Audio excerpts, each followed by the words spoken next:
Zhonghan has always represented not just a voiceless youth, but also a voiceless Taiwan. 车窗不错啊，不错啊，大美。你要干嘛？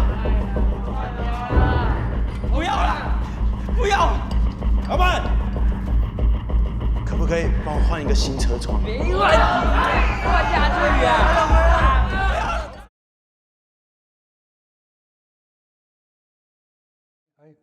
You know, I'm Taiwanese. My parents are Taiwanese and born and raised. But I had spent some time away from Taiwan, and I had moved back to Taiwan in 2019, actually right when the Hong Kong protests were happening.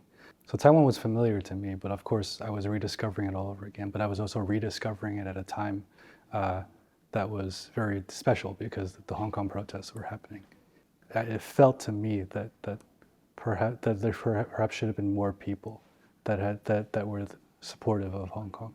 As I rediscovered Taiwan, and I spent a lot of time with Taiwanese people and listened to hundreds and hundreds of Taiwanese stories, I decided that there was this interesting opportunity to write a film to describe or to talk about the lives of the people that I had known, or to the stories I'd heard of, all distilled down to one. But I think also try to use, as I was telling that story, try to answer this question that I didn't really quite have the answer to at the time, which is, should we have done more?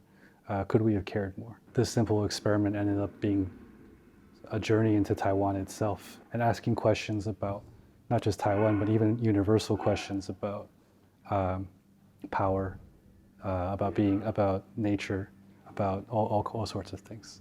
Hopefully. You feel overwhelmed by passivity, and you feel you have no agency over your own life, you know. And I think you can feel that in the film. That Zhonghan is a very passive character, you know, and I think it reflects his reality. And it's very interesting actually to talk about this because you know, I went to film school in the United States, and all the Asian writers always had a hard time with the Western or the American screenwriting teachers because they teach writing in a very American way. And what I learned later on, and I wish I knew this at the time, is that the stories of every country reflect their reality. You'll notice that a lot of Korean, Japanese, Taiwanese, and mainland Chinese films are about people who are just living. The film is not about them achieving a dream. The film is about things happening to them. And that to me reflects a lot of the reality of life in Asia. You know, for a lot of young people growing up in Taiwan, even in Japan, Korea, and China, as well as like Southeast Asia. So you see these stories come up more in Asia because it's our reality.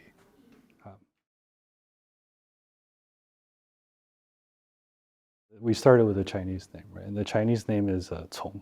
And Cong roughly translates to insect in Chinese. Or insect is often used as like a revolving insult. You hear both sides using, whether it's in the Hong Kong protests, you know, you like the protesters going out and destroying the city were insects. The police who did nothing, they were insects, right? The government who was in bed with who so-and-so, they're all insects. So it was a word that was being thrown around. But then what's interesting about Cong, the character, is that it's made up of the same character repeated 3 times. For me, Taiwanese society is represented by 3 major tenets. Like you have the business sector, you have the government sector, and then you have the gang sector. I feel, honestly, that there's room for all 3 of those places in a society.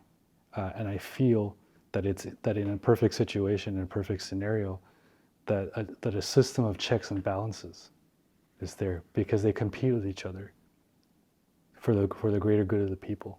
But what happens when the 3 of them collaborate to take advantage of the common people, you know, that I can't accept, you know, and that I think is partially part of the story of what's happening sometimes. And so Cong is all that thing.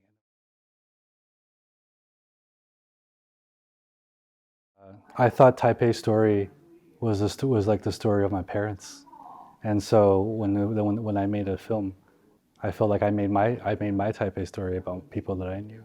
So I called it Taipei Suicide Story. That's a very loose linkage. But of course, I'm very, very, very inspired by new Taiwanese cinema. I think Edward Yang was not afraid to critique Taiwanese society in his own way. Edward Yang is like myself. He left Taiwan for a time, and then he came back. And then when he came back, he was still Taiwanese, but he had a very different viewpoint suddenly. And so from this viewpoint, he could see things that other people might not see. I like what Tsai Ming-liang does, that he finds the absurdity in urban life and in our modern routine that we created for ourselves. And a lot of this black humor of mine is very much influenced by him.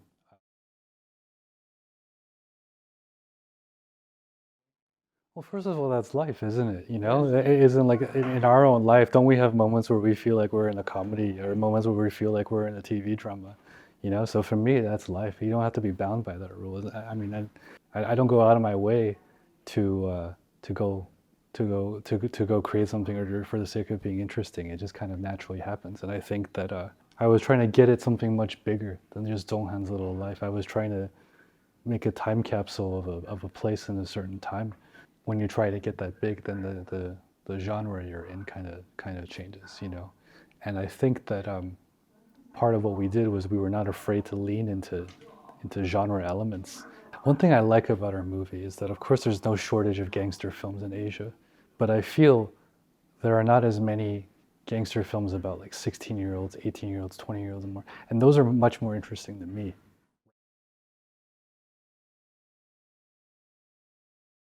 When I was in my 20s, I used to believe that the ends justify the means. You could have the worst time in the world, but if you've got the most amazing film at the end, then it was all worth it. And I'm telling you, I don't think it's worth it. I think that the journey is as important as the goal. And I think that I'm proud of this film, but I also remember all the happy moments of my actors. And that is the thing that I remember them more about this film than anything else. You know, the good memories on the set. You know, so have fun.